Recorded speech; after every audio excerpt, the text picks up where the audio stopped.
प्यारे बच्चों, 10वीं कक्षा के गणित की पुस्तक एनसीईआरटी प्रश्न प्रदर्शिका के फर्स्ट चैप्टर वास्तविक संख्याएं के 5वें लेक्चर में आपका स्वागत है। इससे पिछले चैप्टर में हमने शॉर्ट आंसर क्वेश्चंस के कुछ उदाहरण कर लिए थे और साथ में एक्सरसाइज 1.3 के क्वेश्चन नंबर 1 से 5 तक सोल्व कर लिए थे। तो अब आज इस लेक्चर में जो है हम एक्सरसाइज 1.3 के क्वेश्चन नंबर 6 से 14 तक सोल्व करेंगे। तो आइए सबसे पहले देखते हैं कि यहाँ पर छठा क्वेश्चन क्या दिया हुआ है कि यदि n एक विषम पूर्णांक है तो दर्शाइए कि n² - 1 8 से विभाज्य है। तो यदि n एक विषम पूर्णांक है तो आप इसको 2m + 1 के रूप में लिख सकते हैं, जहां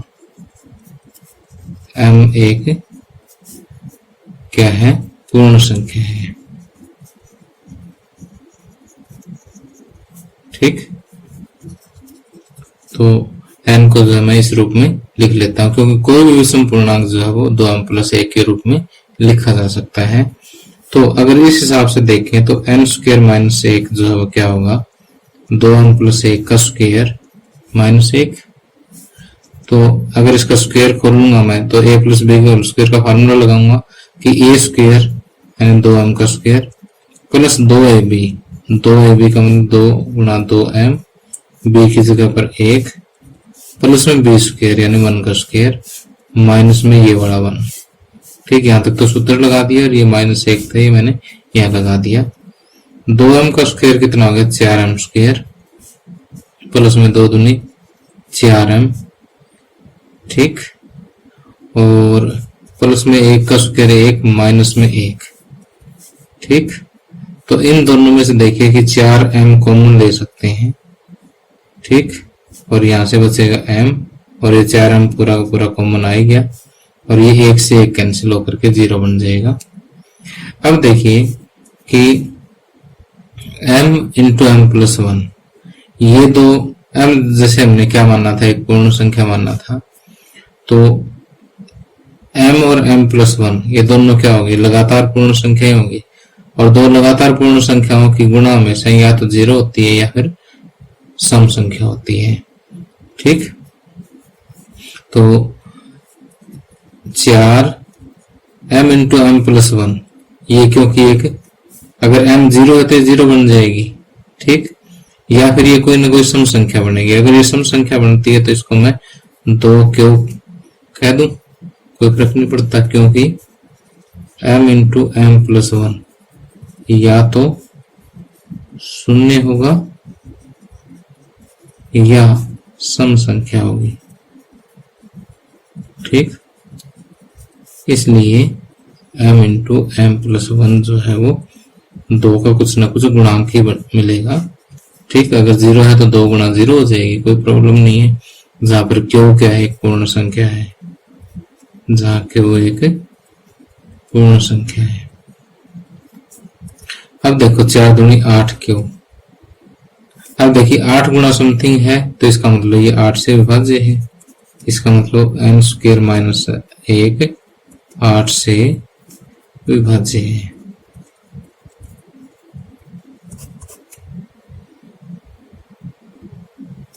अब आगे 7वां क्वेश्चन देखिए, कहता है कि सिद्ध कीजिए कि यदि x और y दोनों धनात्मक विषम पूर्णांक हैं तो x² + y² एक सम संख्या है परंतु 4 से विभाज्य नहीं है। तो देखिए कि x और y दो धनात्मक विषम पूर्णांक है, तो x हम मान लेते हैं कि 2m + 1 है और y हम मान लेते हैं कि 2q + 1 है। ठीक, तो यहाँ पर आप y की जगह 2m + 3 भी मान सकते हैं, कोई भी विषम पूर्णांक आप मान लें इसको।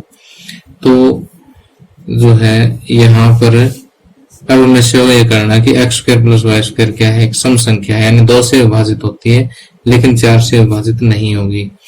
तो अब देखिए कि x² + y² जो है, तो यहाँ पर माना x बराबर ये एंड y बराबर ये, तो x² + y² क्या हो जाएगा कि 2m + 1 का स्क्वायर प्लस 2q प्लस 1 का स्क्वायर।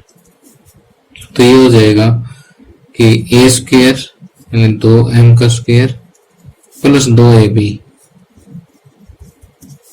प्लस b स्क्वायर, और इसी तरह से ये हो जाएगा कि 2q का square plus 2ab plus b square. तो ये हो जाएगा आपका 4m स्क्वायर प्लस में 4m प्लस 1 का स्क्वायर 1, 2q का स्क्वायर 4q स्क्वायर, 2 दूनी 4q और प्लस में 1। तो ये देखिए 4m square plus 4m plus 4q square plus 4q, 1 plus 1 कितना हो जाएगा 2। तो यहाँ से आप देख सकते हो कि यहाँ से 4 कॉमन नहीं आ सकता, क्योंकि अगर यहाँ 4 तो होता ना फिर तो 4 कॉमन आ जाता, लेकिन 2 है यहाँ पर, तो 2 ही कॉमन आएगा कि 2m square plus 2m 2q square plus 2q plus 1। ठीक, तो यहां से हम ये कह सकते हैं कि यह 2 से विभाज्य है, लेकिन क्योंकि 2 इसमें एक फैक्टर हो गया ना, इसलिए 2 से विभाज्य है, लेकिन 4 से विभाज्य नहीं है। ठीक, अतः x square plus y square एक सम संख्या है, अतः x square plus y square एक सम संख्या है, लेकिन 4 से विभाज्य नहीं है। ठीक, अब आगे 8वां क्वेश्चन देखिए कि यहाँ पर आपको 3 संख्याएं दे रखी है, 441, 567 और 693। इन तीनों का आपने क्या करना है, एचसीएफ ज्ञात करना है यूक्लिड विभाजन एल्गोरिथम का प्रयोग करके। तो देखिए कि अगर 3 संख्याओं का हमें एचसीएफ ज्ञात करना, तो पहले 2 बड़ी बड़ी संख्याओं का एचसीएफ ज्ञात कर लेंगे। जो इन दोनों का एचसीएफ आएगा उसका, और जो बची जो छोटी संख्या है उसका एचसीएफ हम बाद में ज्ञात कर लेंगे। जो इन दोनों का एचसीएफ और इस और यानी इन दोनों का एचसीएफ ज्ञात करेंगे पहले, फिर जो एचसीएफ आएगा वो और 441 का फिर से एचसीएफ ज्ञात करेंगे। ठीक, फिर जो फाइनल आएगा वो इन तीनों का एचसीएफ हो जाएगा। ठीक, तो पहले एक बार मैं आपको रफ करके दिखा देता हूँ इसको, फिर हम इसको फेयर में कैसे लिखना वो बताता हूँ। तो पहले तो आप 693 को 567 से जो है भाग दे करके, यानी यूक्लिड विभाजन एल्गोरिथम लगा करके एचसीएफ ज्ञात कर लें इसका। पहले 1 पे आएगा 5 6 7, ठीक, और 13 में 7 गए 6, 8 में 6 2, 126 बचेगा।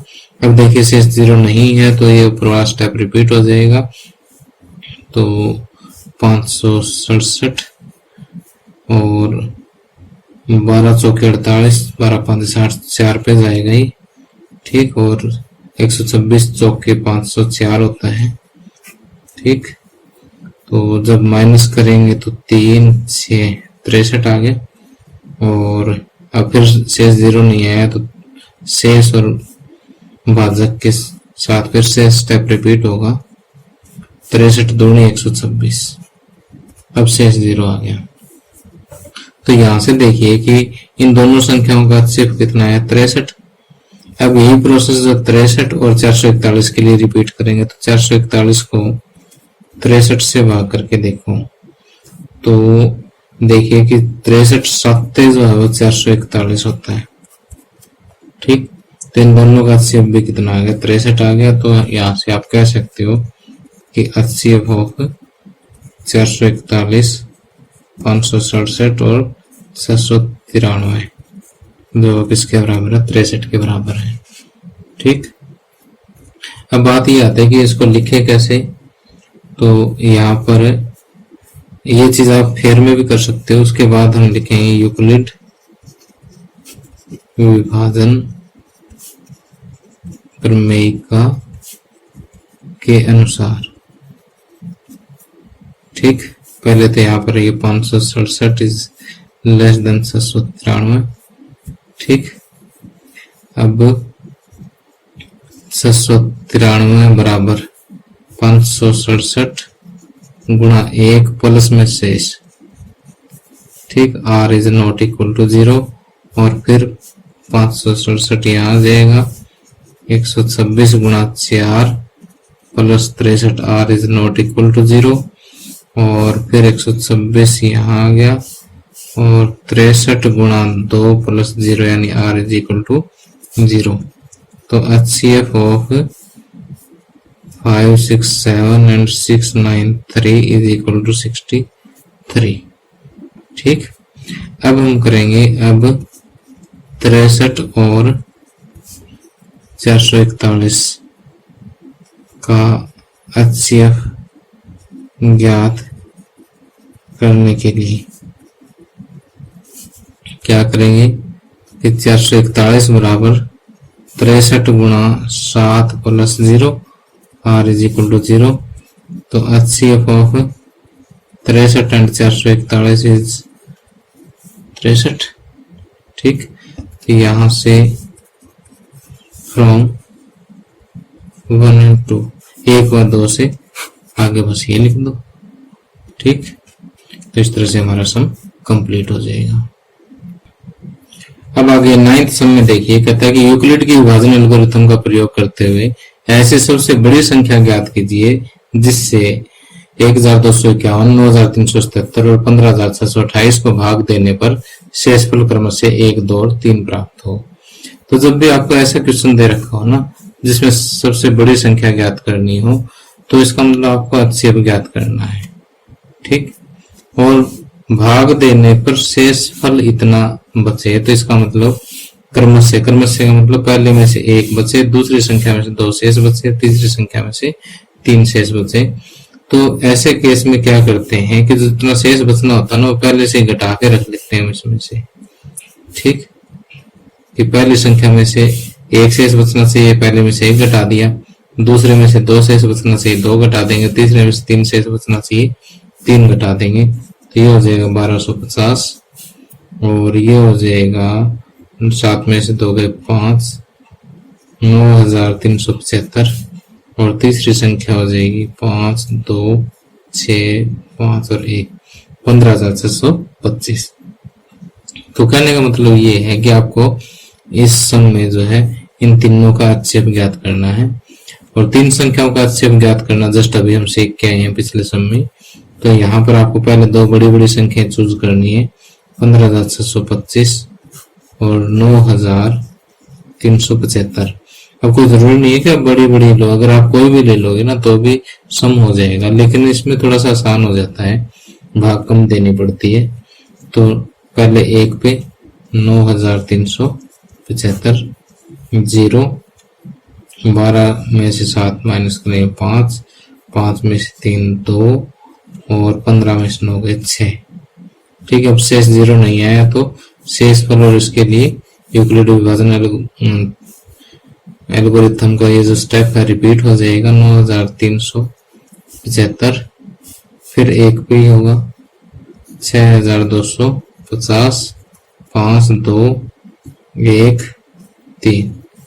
ठीक, और फिर शेष 0 नहीं है, फिर ये भाजक यहाँ आ जाएगा 6250। अब 3150 दूनी 6200, 31 25 दूनी 62 50 और पूरा भाग हो गया। तो यहाँ से HCF ऑफ 9375 एंड 15625 कितना हो जाएगा 3125। ठीक, अब आपने क्या करना है कि एक संख्या बच गई 1250, 1250 और 3125 का फिर से HCF ज्ञात करेंगे। 1250 और 3125 इसमें से 1250 छोटा है। ठीक, तो 3125 को 1250 से भाग दे लेंगे। 3125 को आपने 1250 से भाग देना है, तो 2 पे भाग देंगे तो 12 दूनी 24, 50 दूनी 100 यानी 2500 हो गए। और 11 में 5 गए 6। ठीक, अब फिर शेष 0 नहीं है तो 1250 यहाँ आ गया। 625 दूनी 1250। ठीक, तो इन दोनों का जो HCF है, HCF होगा 1250 एंड सॉरी यहाँ कोमा है 3125, कितना आ जाएगा, ये आ जाएगा 625। तो देखिए कि इन दोनों का HCF 3125 है, इन दोनों का 625 है, तो जो फाइनल होगा वही आंसर होगा। तो HCF होगा 9375, 15625 एंड 1250 इज इक्वल टू 625। ठीक, लिखने का तरीका वही है यूक्लिड विभाजन प्रमेयिका के अनुसार। तो पहले लिखेंगे कि 9375 और 15625 का HCF ज्ञात करने के लिए यूक्लिड विभाजन प्रमेयिका के अनुसार क्या है कि 15625 बराबर 9375 गुना 1 प्लस 6250 और r is not equal to 0। फिर 9375 बराबर 6250 गुणा में 1 प्लस 3125, फिर r is not equal to 0। फिर 6250 बराबर 3125 गुणा में 2 plus 0, r is equal to 0। इसलिए ये चीज लिख देना HCF of this and this. अब 3125 और 1250 का HCF ज्ञात करने के लिए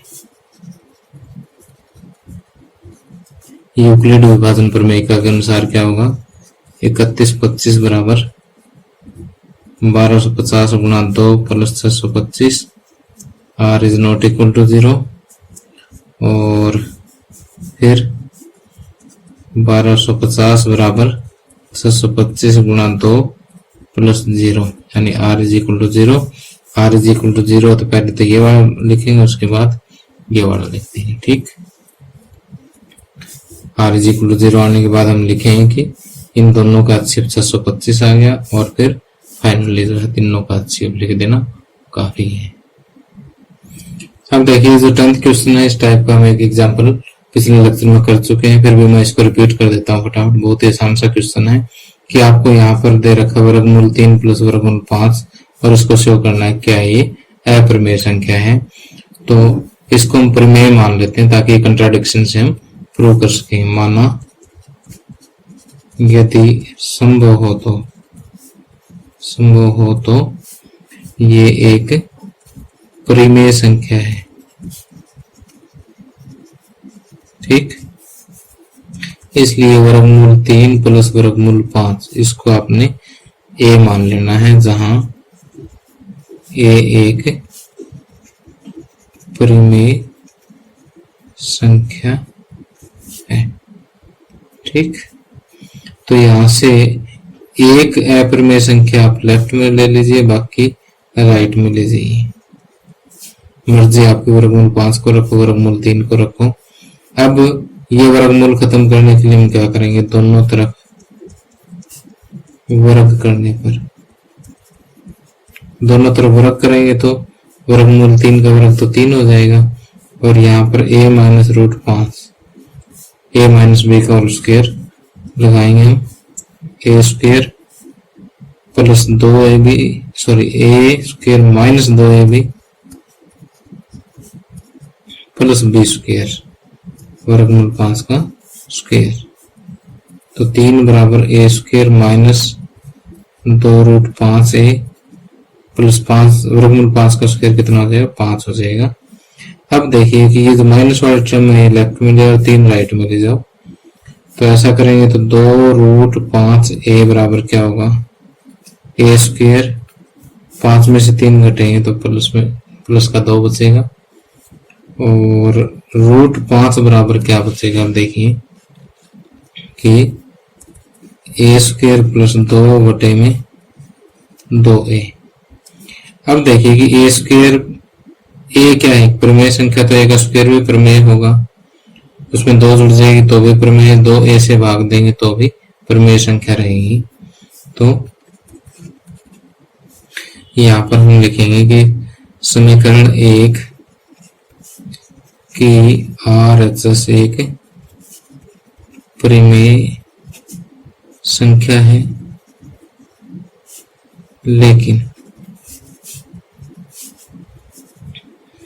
लेकिन वर्गमूल 5 एक अप्रमेय संख्या है।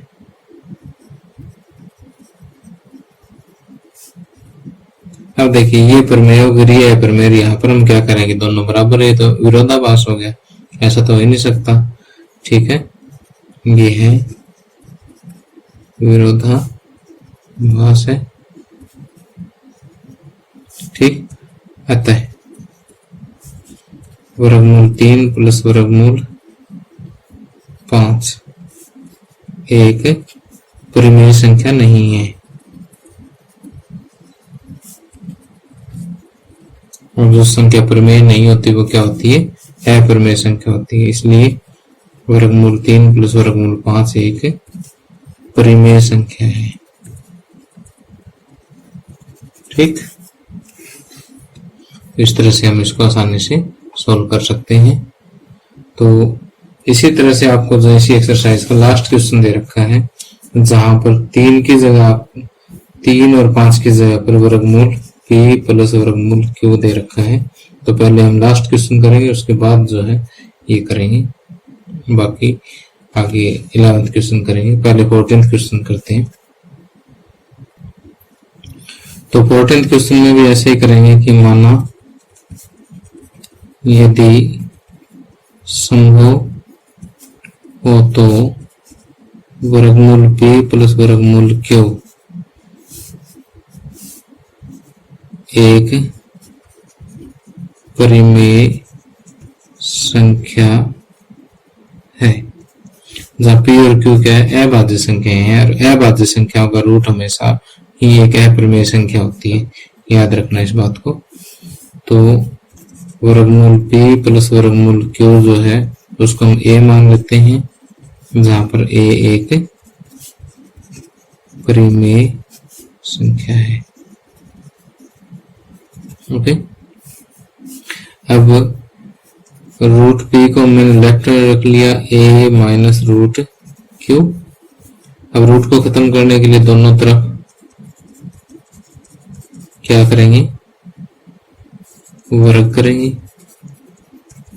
वर्ग करने पर क्या होगा कि रूट p का वर्ग बराबर a का वर्ग minus 2ab plus b square.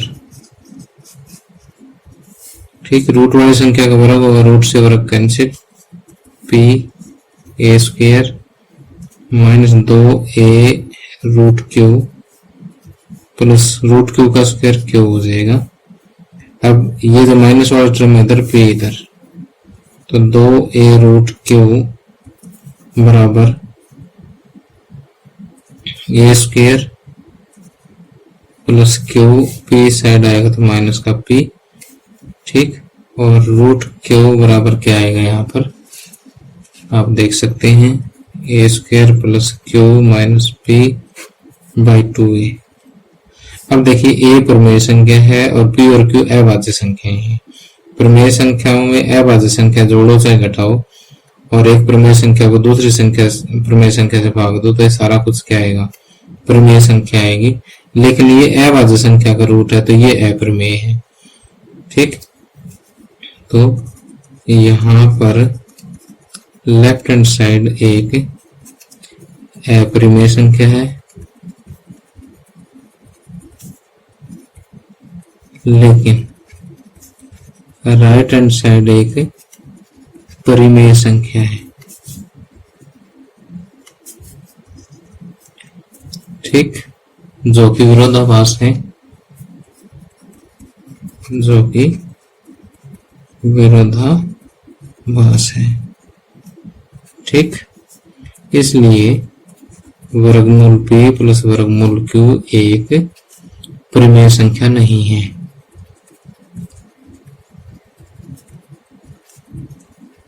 अगर प्रमेय नहीं है तो क्या होगी, अप्रमेय होगी। अतः वर्गमूल p प्लस वर्गमूल q एक अप्रमेय संख्या है।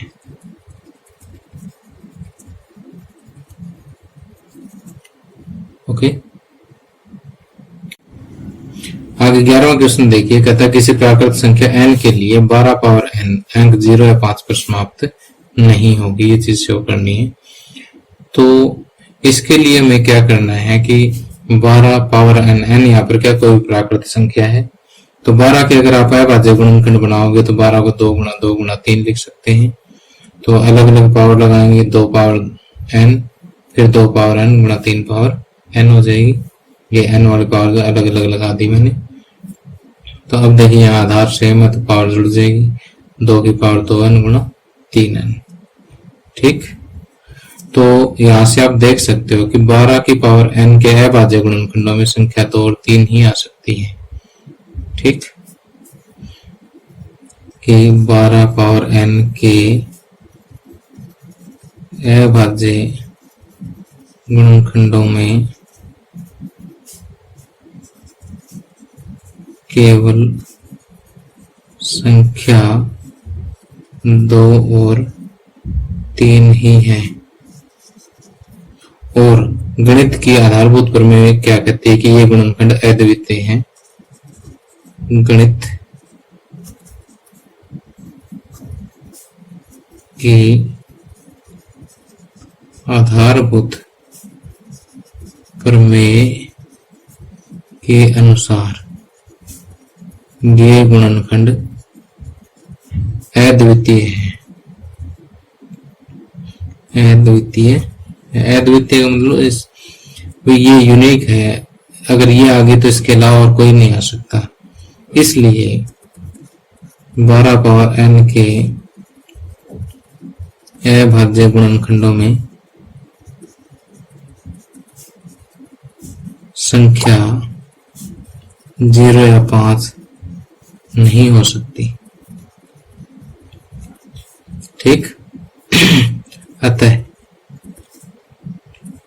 12 पावर n संख्या 0 या 5 पर समाप्त नहीं होगी। 12 पावर n जहां n एक प्राकृत संख्या, ये भी लिख देना बीच में। अब आगे 12th क्वेश्चन में देखिए। कहता है कि एक प्रातःकालीन सैर के समय 3 व्यक्ति एक साथ किसी स्थान से चलना प्रारंभ करते हैं तथा उनके कदमों की माप 40 सेंटीमीटर, 42 सेंटीमीटर और 45 सेंटीमीटर है। इनमें से प्रत्येक कितनी न्यूनतम दूरी चले कि वह इस दूरी को पूर्ण कदमों में तय करें। तो ऐसे क्वेश्चन आए जिसमें चाहे 3 व्यक्तियों के जो है एक स्थान से स्टार्ट करते हैं और उनके कदमों के माप दे रखे हैं, चाहे 3 घंटियां दे रखी हो, वो कुछ समय अंतराल बाद में, जैसे एक 20 सेकंड, एक 25 सेकंड, एक 30 सेकंड बाद में बजती है। तो वह एक बार अब इकट्ठी बज गई, बाद में कब बजेगी, या ये 3 व्यक्ति है यहाँ से एक साथ स्टार्ट हुए, अब आगे उनके स्टेप एक साथ कब आएंगे। अब ऐसे जो क्वेश्चन होते हैं उनमें हम क्या करते हैं कि जो संख्याएं दे रखी है उनका एलसीएम ज्ञात करते हैं, याद रखना। ठीक, क्योंकि एलसीएम क्या होता है, लिस्ट कॉमन मल्टीपल, यानी वो छोटी से छोटी संख्या होती है जिसको ये सारे पूरा भाग दे सके, यानी इसको विभाजित कर सके। तो वो जो संख्या आएगी वहां पर देखिए कि पहले व्यक्ति के स्टेप भी पूरे वहीं पड़ेंगे, दूसरे के स्टेप भी वहीं पड़ेंगे, तीसरे के स्टेप भी वहीं पे बराबर पड़ेंगे। तो हमें क्या करना है, तीनों का एलसीएम ज्ञात करना है। तो न्यूनतम दूरी जो है यहाँ पर, न्यूनतम दूरी जो आपको ज्ञात करनी है वो क्या होगी कि एलसीएम ऑफ 40, 42 और 45 इतना सेंटीमीटर जो है वो न्यूनतम दूरी होगी।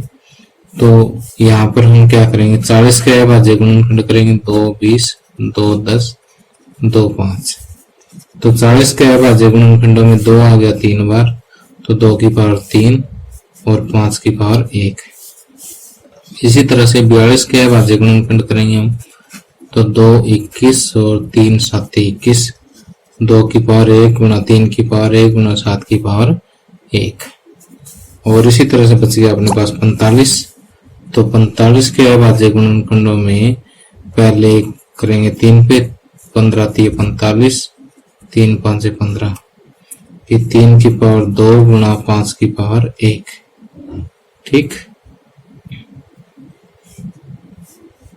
तो यहाँ पर एलसीएम ऑफ 40, 42 और 45, एलसीएम में क्या करते हैं कि गुणनखंडों की सबसे बड़ी घात लेते हैं हम।